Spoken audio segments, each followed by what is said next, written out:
بسم اللہ الرحمن الرحیم۔ السلام علیکم۔ شجر غرقد، اس جھاڑی یا درخت کے کئی نام ہیں۔ گونگا درخت یا یہود کا پاسبان درخت۔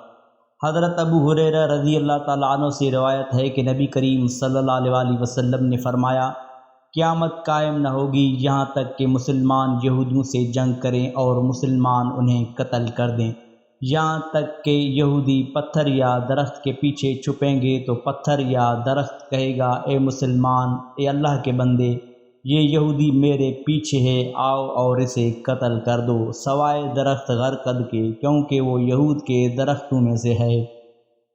ناظرین، غرقد ایک جنگلی درخت کا نام ہے جو خاردار جھاڑی کی صورت میں ہوتا ہے۔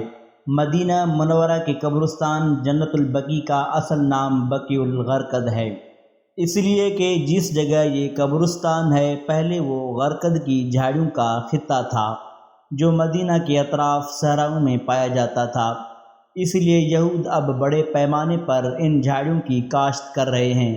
ہمارے ہاں بھی خشک پہاڑی سلسلوں اور گرم میدانوں میں بھی یہ درخت یا جھاڑی ملتی ہے۔